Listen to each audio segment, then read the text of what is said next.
Hello, Year 12. Today we're going to be looking at the ontological argument for the existence of God. So the ontological argument, the first thing that you can do is you can consider this question. So the question is, which one do you think is better? The idea of a perfect burger that you can imagine, perfect burger, or the same burger, exactly the same burger, but it actually exists. Which one is better? The perfect burger in your head or the perfect burger in reality?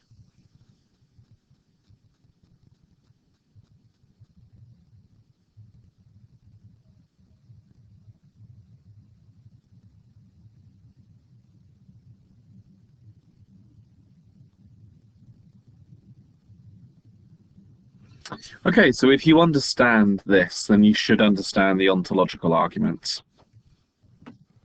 So some people might say the burger becomes more perfect if it exists. Existence adds to its perfection.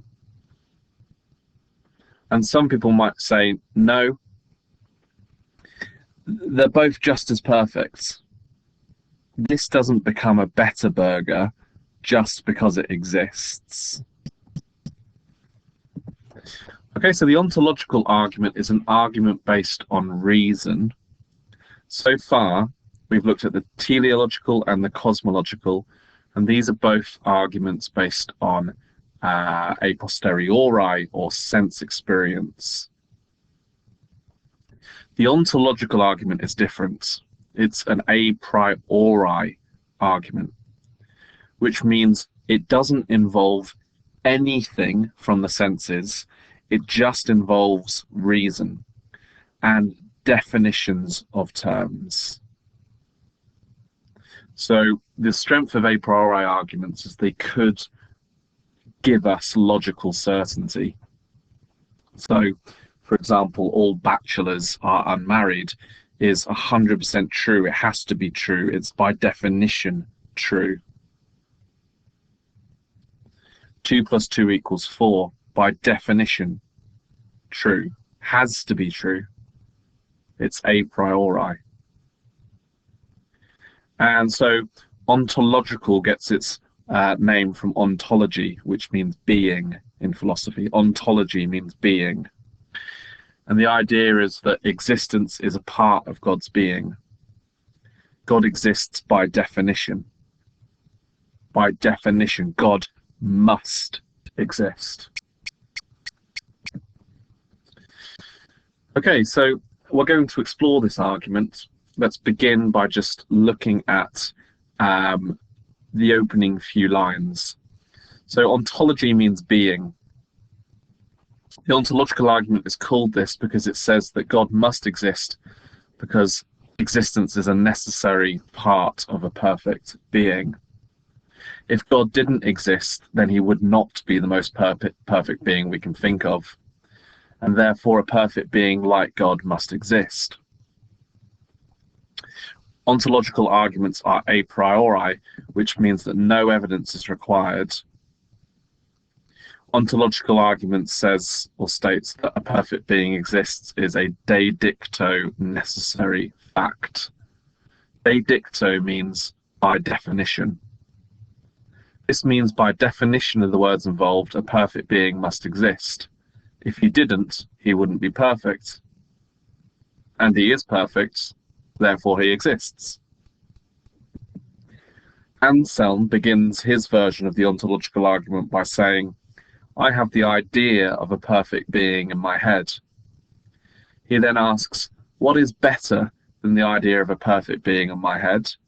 He answers, a perfect being that actually exists. A perfect being that actually exists is more perfect than an imagined version because it actually exists. This means that existence is a necessary predicate of God. This means that God has to exist, because if he didn't, he would be less than perfect, which he is not, by definition. So a lot of people struggle with the ontological argument, and a lot of people dislike it, but they're not quite sure why. So we're going to try and understand that today. The biggest criticism really is Kant's criticism. Does existence add to perfection? So let's begin by exploring how Anselm develops this argument. Okay, first of all, let's compare it with a posteriori. So a posteriori arguments were very much favoured by Thomas Aquinas, based on observation. For example, there is complex design in the universe, therefore likely, inductive, probable conclusion, God exists. All things are caused by something else, therefore likely, inductive, probable conclusion, God exists. So this is the teleological and the cosmological arguments. Now, you couldn't construct these arguments with your eyes closed. They rely on evidence of complexity or design in nature, and evidence of cause and effect. So these arguments are based on observation, a posteriori arguments. Other a posteriori statements: today is Thursday. Paris is the capital of France. All people who are called Frank are annoying. And these are a posteriori because they may or may not be true. They have no logical certainty. They're only true based on evidence or observation of states of affairs outside of themselves. So today is Thursday is only true if the calendar affirms this. Paris is the capital of France is only true if the the internet or the encyclopedia confirms this. All people who are called Frank are annoying is true if experience of Franks confirms this. So this is what we've looked at so far. A posteriori arguments require experience and observation of the worlds. The ontological argument is not like this. The ontological argument is different. It is an a priori argument. So a priori statements do not require any observation or evidence. They are true prior to experience. And therefore, their truth can be worked out simply through the logic of the question or the statement. They have self-contained truth. You don't need to see anything outside of them. So all ginger cats are ginger. You don't need to meet a single ginger cat or observe a single ginger cat to know that this is true.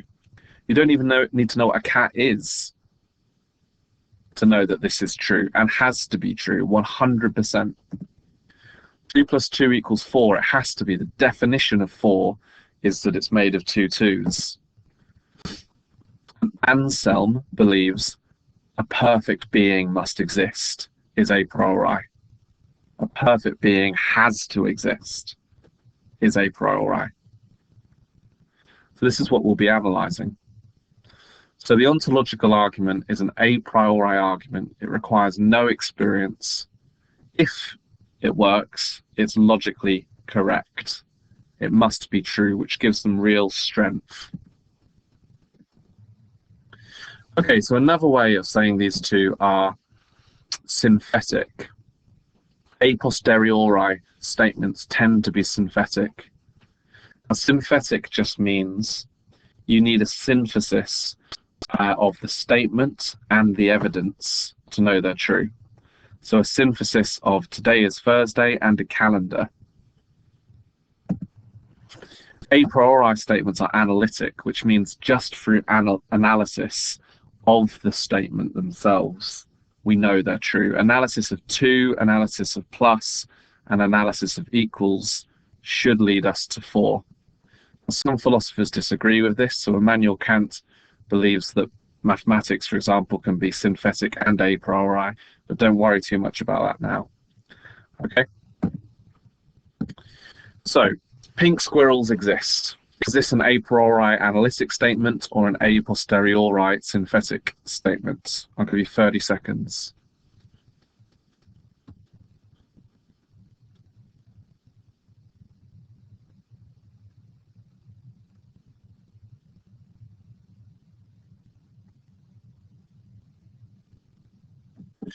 Okay. This is an a posteriori synthetic statement. And that's because you need evidence to know if this is true or not. You can't work it out just by looking at pink squirrels and exist. There's nothing in that sentence which says that it's logically certain that pink squirrels exist. You need evidence. You need to observe the world. Okay, next. The moon has 46,890 craters. Is this a priori analytic or a posteriori synthetic?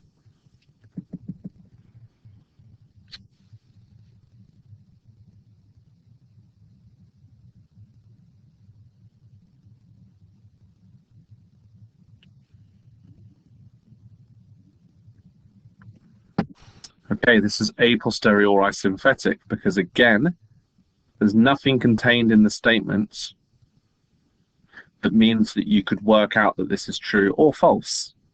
You have to have recourse to experience, to observation.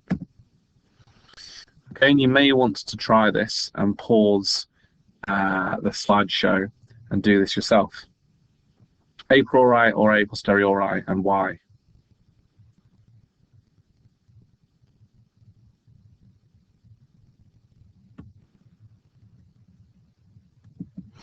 Okay, so capital of France is a posteriori. You have to look it up in a map. Today is Wednesday, a posteriori. You have to look it up in a calendar. Women have XY chromosomes, a posteriori. You have to observe DNA. The school has students in it. That's interesting. I would argue this is a priori because every school by definition has to have students in it.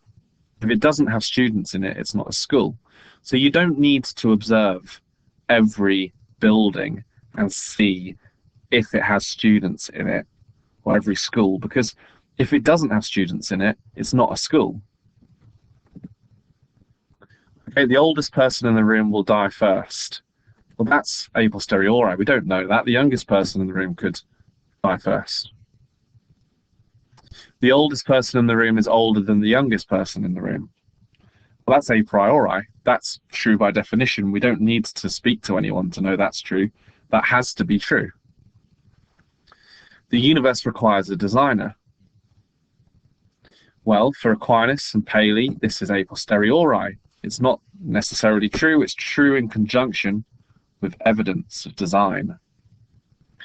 The universe requires a first mover.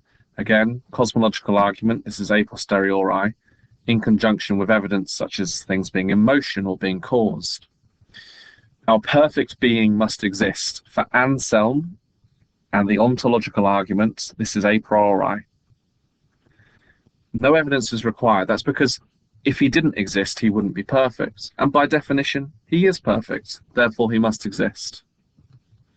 So God exists. For Anselm, this is an a priori certainty. For Aquinas and Paley, this is an a posteriori probability. So let's look at Anselm.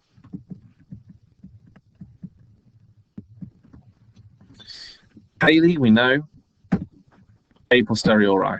Aquinas, we know, a posteriori. A perfect being must necessarily exist. This is a priori. So, ontological arguments state that God's existence can be worked out a priori analytically with your eyes closed. Why is this? Well, if the perfect being didn't exist, he wouldn't be perfect. And by definition, he is perfect. So this is what Anselm says. Anselm said he had an idea of God in his head. And he can attribute many characteristics or predicates. Predicates just means a characteristic. So this God is loving, perfectly powerful, perfectly knowing, perfectly just. My idea, this is what Anselm says, my idea of God is that he's the most perfect thing. However, there is something more perfect than my idea of God. And that's a perfect God who actually exists. Now, which one is God? Well, God is the most perfect being. Which one is more perfect, my idea or the existing God? And Anselm says the existing God. Therefore, existence makes God more perfect than my idea of him, because my idea of him lacks existence. So God equals perfect. Something is not perfect unless it exists. Therefore, God exists. Therefore, God exists is an analytic a priori statement. It is de dicto necessary by definition. Because if he didn't exist, then he wouldn't be God. The definition of God is perfection, and existence adds to God's perfection, making him more perfect than a non-existent God.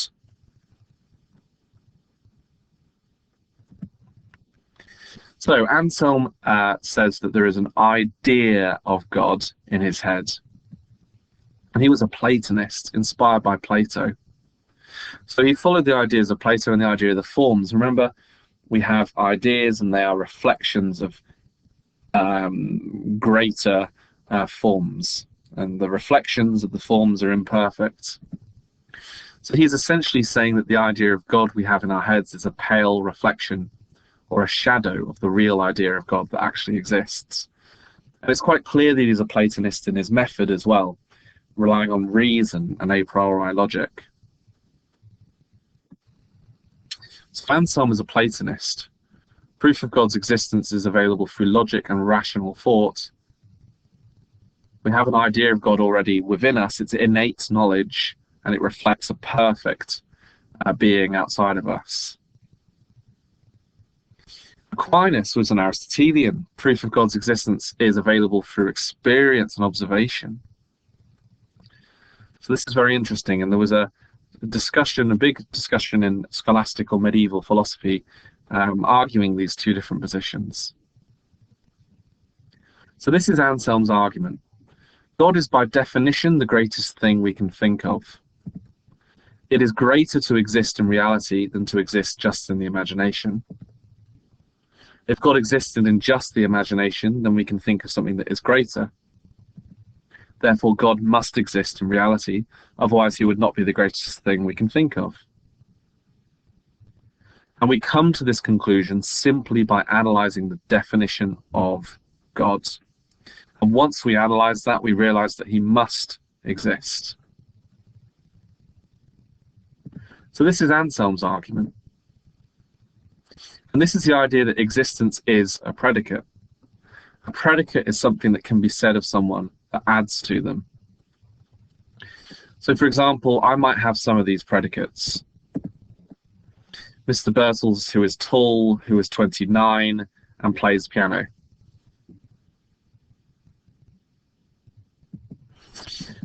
Let's imagine this is an idea of Mr. Birtles, though. So what's better, the idea of Mr. Birtles, who is tall, 29, and plays piano, or the Mr. Birtles, who is tall, 29, plays piano, and can fly? Which is the better Mr. Birtles? Well, the argument is this one is the better Mr. Birtles.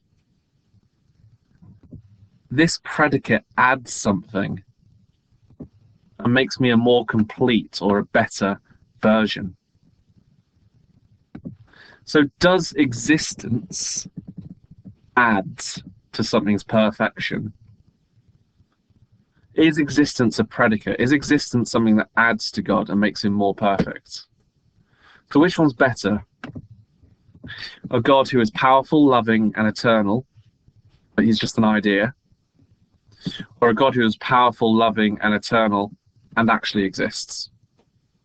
Which one is more perfect? And Anselm says, if God is by definition the best thing I can think of, then the existing God is the real God, not just my idea, and therefore God exists. Now Kant would disagree and say existence doesn't add anything. Existence isn't a predicate. We'll look at that later. Anselm says if a perfect God actually existed, would this make him more perfect than a perfect God that did not exist? And he says yes. Others would say no. He'd be just as perfect, but he wouldn't exist. Okay. So, which is better? This is another way of saying it. You get the idea of full marks in your exam. You have an idea of what it looks like. Or you get full marks in reality. And Anselm might say, well, reality is better. However, I would actually disagree. I think this is a good criticism. Just because it exists in reality, does that mean that you got 101% or 102%? Did you actually get a higher grade or a higher score or a higher mark in the exam just because it happened in reality? So which grade is actually better? And people who disagree with the ontological argument might say the idea of full marks and the reality of full marks is still full marks. Still full marks. So they're just as perfect as each other. So this is the idea that existence doesn't add to your grade. So we have other criticisms as well. So Galileo famously said, Galileo was a scholastic writer who was writing at the same time as Anselm. And Galileo turns Anselm's argument against him and says, well, look, if you can conjure a existing God through analysis of the idea of perfection, then I can conjure anything into existence. A perfect lost island, or a perfect lost, or a perfect cup, or a perfect chair, or anything, he just uses the example of an island, must exist. Why? If it didn't exist, it wouldn't be the perfect island. But by definition, it is a perfect island. Existence adds to perfection. Therefore, the perfect island must exist. So this is Galileo's criticism. Do you like it? Well, there are counter-arguments to it. One of the counter-arguments is by Anselm himself, who says only God has to be perfect to be the idea of God. You can have islands that aren't perfect, and they're still islands. So perfection isn't a necessary attribute or predicate of an island. But perfection is an attribute, a necessary one of God. And therefore you can't conjure a perfect island into existence. You can use the logic of the ontological argument because God must be perfect. Only God has perfection as one of his characteristics. An island doesn't have to have perfection.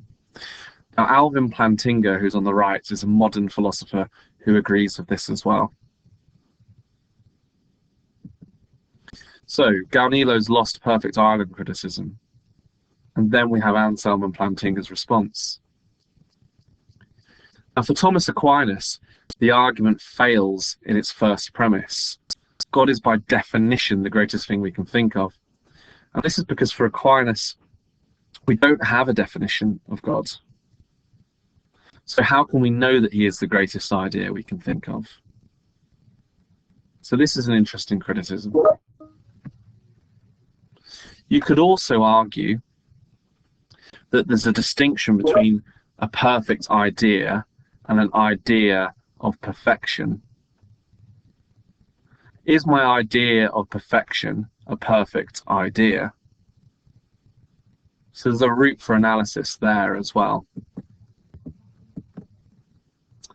Okay, so Aquinas is saying that humans don't have a fixed definition of God anyway, so the argument doesn't get off the ground.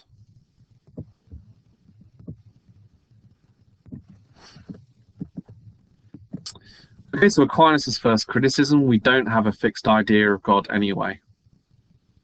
Aquinas' second criticism states that we can only provide evidence for the existence of God based on evidence of experience in the world. So he just disagrees because he believes that from an Aristotelian perspective, the existence of God is known synthetically through a posteriori methods. Okay, so Aquinas' second criticism, we can only know of God through experience. Okay, so that's the medieval working of the argument. Now let's look at the modern working of the argument. So Descartes, who we know already, Descartes very much liked the ontological argument. And he talks about necessary and contingent attributes or predicates. So Descartes says, can you imagine a triangle that doesn't have three sides? So maybe pause for a second and think about that to yourself.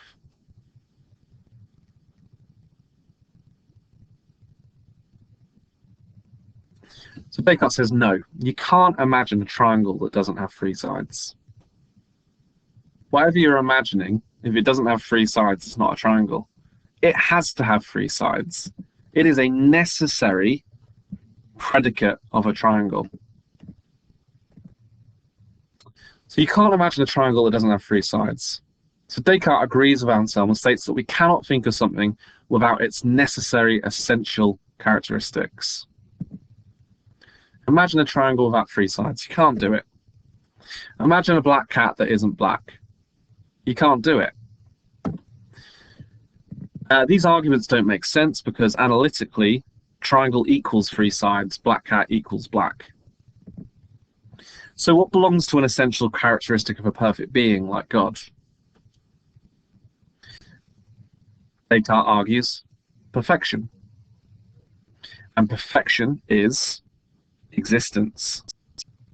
So God equals perfect, not existing equals not perfect. Therefore, God, a perfect being, must exist. If he didn't, he wouldn't be perfect, and he is. So it is a necessity for God to be perfect. If he didn't exist, he wouldn't be perfect. So this is Descartes' formulation of the argument. And Descartes says this in his meditations. He says, once you've understood what a triangle is, you'll know that it's necessary. It's a clear and distinct idea. It has to have three sides. And similarly, once you've understood what God is, you'll know that it is necessary for God to exist. So this is Descartes' formulation of the arguments. Now Kant disagrees with this. So Descartes' argument says it is necessary for God to be perfect. If he didn't exist, he wouldn't be perfect. Therefore, God exists. Kant states that actually existing doesn't make the idea of God more perfect. Kant says existence isn't a predicate. Existence isn't a characteristic that something has. So the idea of Mr. Birtles, if he was never born, and Mr. Birtles, who actually exists, are no better. Existence doesn't add anything to the idea of Mr. Birtles. It just happens to be an idea that has become reality. But the fact that it becomes reality doesn't make it better. So a good way of looking at this would be the A* example. You get 100 out of 100. Does that grade become 101 out of 100 because it exists, because you actually get it in reality in the real exam? No, it doesn't. It doesn't become a higher grade just because it exists. So Kant's criticism: existence is not a predicate, a characteristic that adds to something. So I've got a perfect burger imagined in my head. It doesn't become more perfect because it exists. So Anselm says, my idea of God is that he is the most perfect thing. What is more perfect than my idea of perfect God is an existing God. But look, Kant is saying the existing God isn't more perfect than the idea of God. Existence doesn't add anything. So the ontological argument is an a priori argument for the existence of God. This means that it's based on reason, logic, and definitions. The ontological argument uses deductive reasoning, which means that the conclusion is certain. Anselm is famous for his ontological argument, which starts with the claim that people have an innate understanding of God. His argument goes as follows. Premise 1, God is the greatest conceivable being. Premise 2, existing things are greater than imaginary things. Conclusion, therefore, God must exist in reality. Galileo was the first to directly criticize Anselm's argument. He put forward the idea of a perfect island. Using the same logic as Anselm's argument, if we imagine the greatest conceivable island, it follows that this island must exist in reality, because existing things are greater than imaginary things. So this is the kind of paragraph you'd be writing. And maybe you'd write another paragraph in response. So when faced with this argument for the perfect island, Galileo claims that we would call the person a fool. Surely we cannot claim the existence of something simply by saying it's the greatest. Anselm responds to Galileo and says, although this is true of the perfect island, it is not true of God, because God is a necessary being, and an island is only a contingent being. Descartes also puts forward an ontological argument which starts with the idea that we all understand God as possessing all perfections, for example, omnipotence and omniscience. Descartes claimed that existence is part of the essence of God, just like all angles will add up to 180 degrees in a triangle are part of the essence of a triangle, and a valley is part of the essence of a mountain. According to Descartes, existence is a perfection. Because God has all the perfection and existence is a perfection, then God must exist. Okay, so this is the ontological argument, and it is, for many people, a lot harder than the other two arguments for the existence of God. The real, I think, key to understanding the ontological argument is Kant's point. Is existence a characteristic like other characteristics? If you were to describe Mr. Birtles, would you say he's tall, he plays the piano, and he exists? Is existence something that adds to the description of an object? And if you agree, then you're probably going to like the ontological argument. And if you disagree, you're probably going to dislike the ontological argument. Okay, so here is the AO1 for a essay. The ontological argument is flawed because it views existence as a predicate. So I'll just pause for 3 seconds if you want to pause this and read through it.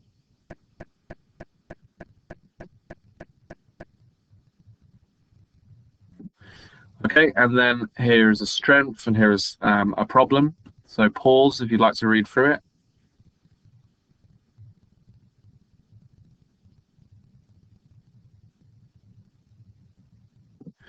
And then here is a concluding half. This essay might not get an A, it's quite short, but still it sums up all the points quite well.